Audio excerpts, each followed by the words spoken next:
بسم اللہ الرحمن الرحیم۔ السلام علیکم۔ میں محمد نواز شریف سے تم تکنے پہ ماڑا YouTube channel village life style secret. میں امید کرنا تم سارے خیر خیریت نال ہو۔ تم سارے کی ماڑے طرفوں تے ماڑے دوستوں طرفوں عید مبارک۔ اساں قربانی کیتی تے اساں نوں پروگرام ہے سارے دوستاں نال رلی ملی گئی جی جنہاں قربانی کیتی یا نہیں بھی کیتی کہ ٹکا سیکھ بوٹی نا جی اساں یہ بناساں سارے رلی کے بہساں بھی شغل میلہ بھی اسی تے تساں سارے ہی پتہ ہے کہ سال بعد عید اسنی ہر بندہ جڑا ہے پروگرام کرنے سارے دوست یار ملی کے ایک شغل میلہ ہونا ایک تفریح ہوئی اسنی انجوائمنٹ ہے۔ اساں جی اے بوٹی جڑی ہے یہ اساں کری گندی سیکھا جی لانی اس نے مطابق اساں کیتی۔ ہن اساں اس نے لاساں کچری پاؤڈر لانے کا مقصد یہ ہے جی کہ جڑا نا گوشت یہ تھوڑا نرم ہوئی گسنا۔ یہ کچری پاؤڈر لان نال تساں کوئی نقصان نہیں ہے۔ یہ ایک جڑا پپیتا ہے اس کی سکائی کے یہ اس نہ بننا تساں جڑا کچا پپیتا ہے وہ بھی استعمال کری سکنے ہو۔ بسم اللہ الرحمن الرحیم۔ اساں ہن کچری پاؤڈر سے لانے پے جی۔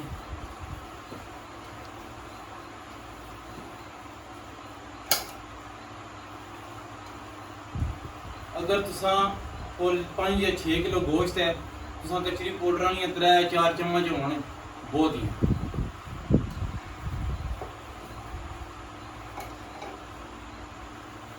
اساں اس کی کچری پاؤڈر لان تو بعد 10 منٹ بعد اساں اس نے پر لاساں جی جڑا لسن تے ادرک نا پیسٹ ہے وہ اساں اس نے پر لاساں کچری پاؤڈر لان تو 10 منٹ بعد اساں اس کی لازمی رکھنا ایک باری۔ ہوں اساں لسن ادرک نا پیسٹ بنایا جی نال ہری مرچ بھی وچ ہے وہ اساں ہن اس کی لاساں جی تساں جڑا نا کم سے کم پروگرام کرنے سو 5 یا 6 گھنٹے پہلے جڑا نا اس کی مسالہ وغیرہ لگا ہونا چاہیے نا۔ ہوں اساں اس کی لاساں جی مسالہ اساں تے اپنا بنائی دیندا وہ لاساں تساں کوئی بھی مسالہ یوز کری سکنے ہو۔ بسم اللہ الرحمن الرحیم۔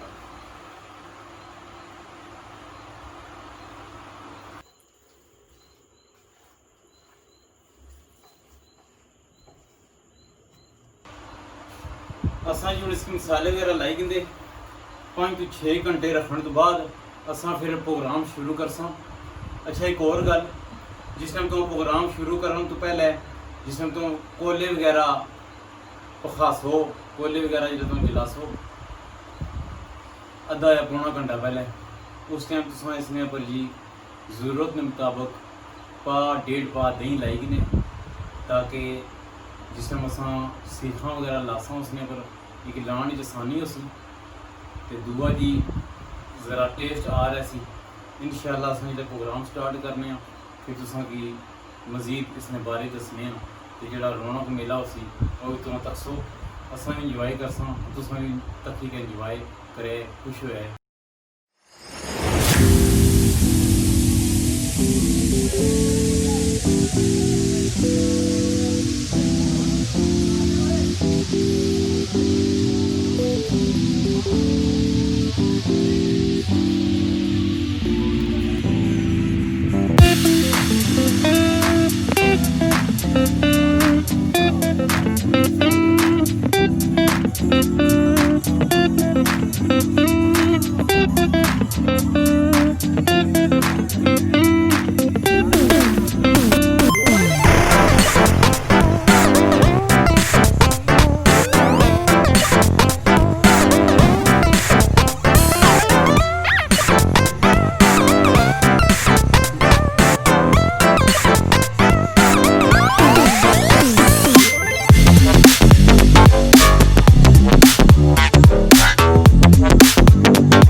उस्ताद जी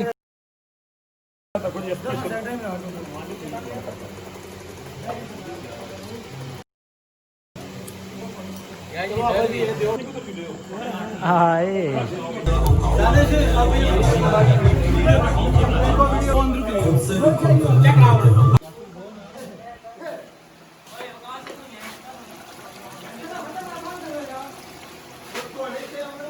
जी डॉक्टर साहब कितना पूछा कम हो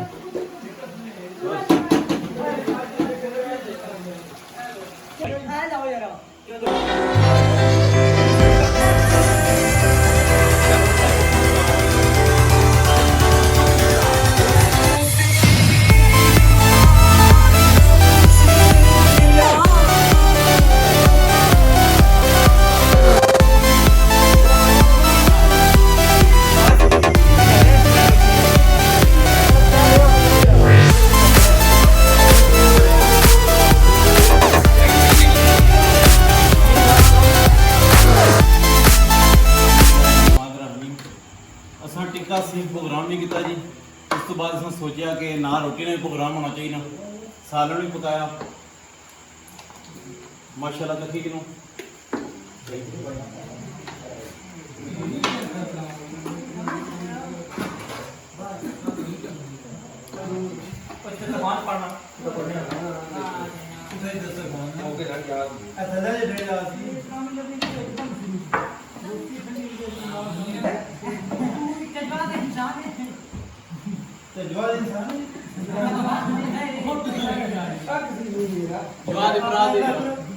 रोटी वगैरह शुरू कर लगे जी।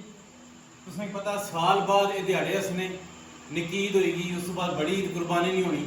कुर्बानी ईद माशाल्लाह सारे लोग साहिब सीए जो कुर्बानी करने और फिर अपने प्रोग्राम भी करने।